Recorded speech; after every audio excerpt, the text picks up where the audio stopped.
చిన్నపాటి వర్షానికి ఉమ్మడి కరీంనగర్ జిల్లా రోడ్లు గుంతలమయంగా మారుతున్నాయి. గతంలో 2 సార్లు కేంద్ర మంత్రి బండి సంజయ్ వాహనం గుంతల్లో కూరుకుపోయిన నేపథ్యంలో అధికారులు హడావిడి చేశారు తప్ప మరమ్మతులు పట్టించుకోలేదు. స్మార్ట్ సిటీ కరీంనగర్లోనూ అదే పరిస్థితి నెలకొంది. పాడైపోయిన రోడ్ల పరిస్థితిపై మరింత సమాచారాన్ని మా ప్రతినిధి భాస్కర్ అందిస్తారు.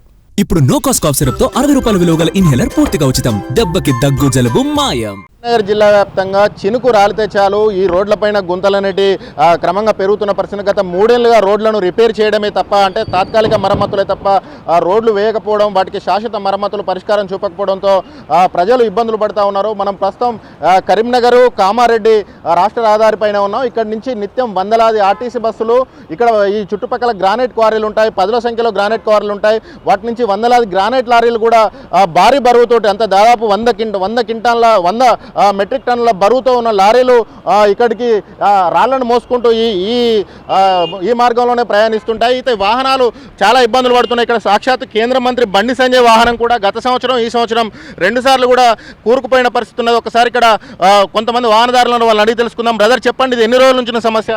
ఇది ఎప్పుడు వాన వచ్చినా అప్పటి నుంచి ఇలానే ఉంటుంది. జస్ట్ వాన లేనప్పుడే క్లియర్ ఉంటుంది, లేకపోతే వాన ఎప్పుడు వచ్చినా సరే ఈ రోడ్ ఇలానే ఉంటుంది. ఇంకా ఇప్పుడు తక్కువ ఉంది, లేదంటే ఇక్కడ చెరువులకు ఫామ్ అయిపోయింది. మొత్తం వాటర్ అన్నీ జమ అయిపోయి దాంట్లో స్కేటింగ్ చేసినట్టు, బోట్స్ వెళ్ళినట్టు ఉంటుంది. బాగా ఇబ్బంది అవుతుంది. ఇది చాలా పెద్ద హైవే వెళ్ళే రహదారి. మన గ్రానైట్లో వెళ్ళే అన్ని బ్లాక్స్, స్టోన్స్ అన్నీ వెళ్ళే ఆల్ ఓవర్ ఇండియా వెళ్తాయి ఇక్కడ నుంచి.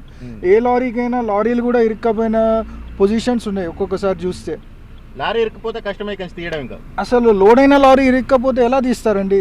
దాని గురించి ఎంత కష్టం అది ఎవరికి తెలియదు. ఆ లారీలో ఉన్న లారీ ఓనర్కి, ఆ మెటీరియల్ ఓనర్కి, వాళ్ళకే ఆ కష్టాలన్నీ తెలుసు. ఇక్కడే మన కరీంనగర్ నుంచి వెళ్ళే వేములవాడ వెళ్ళే దారిది, గుడికి వెళ్ళే ప్రతి ఒక్కళ్ళు ఇబ్బంది పడుతున్నారు. ఇక్కడికి వేములవాడ వెళ్ళే భక్తులు ఇబ్బందులు పడుతున్నారు. ఇక్కడ గ్రానైట్ లారీలు కూడా ఇరుక్కుపోతున్న పరిస్థితి ఉంది. భారీ వాహనాలు కావడంతో వందలాది మెట్రిక్ టన్నుల బరువు ఉంటుంది. ఇటు ఆర్టీసీ బస్సును చూడొచ్చు మనం ఒకసారి, అది ఎంత ఇబ్బంది పడుతూ ఇక్కడ ఈ జర్నీ సాగుతుందనేది. ఒక మొత్తం కుదుపులకు లోనవుతున్న పరిస్థితి కనిపిస్తూ ఉన్నది. ఈ వాహనాలన్నీ కూడా వాహనదారులు తీవ్రంగా ఇబ్బందులు పడుతున్నారు. ఆటోలు అయితే ఈ మార్గంలోకి రావడమే మానేశాము, అత్యవసరం అయితే తప్ప ఇట్లు వస్తున్నామని చెప్పేసి, లేదంటే ఊర్లో నుంచి వెళ్తున్నామని చెప్పేసి ఆటో డ్రైవర్లు చెప్తున్న పరిస్థితి కనిపిస్తూ ఉన్నది. అంటే ఆటో స్టీరింగ్ దగ్గర పిన్ ఉంటుంది, ఆ పిన్ను ఊడిపోతున్న సిచ్యువేషన్ ఉందని చెప్పేసి వాళ్ళు రిపేర్లు వస్తున్నాయని ఆటో డ్రైవర్లు ఆవేదన వ్యక్తం చేస్తూ ఉన్నారు. మరోవైపు ఇక్కడ ప్రతిరోజు రాత్రిపూట ప్రమాదాలు జరుగుతూ ఉన్నాయి. తెలియని ప్రాంతాలు, అంటే వేములవాడ గుడికి వచ్చే వాళ్ళు సుదూర ప్రాంతాల నుంచి వస్తారు.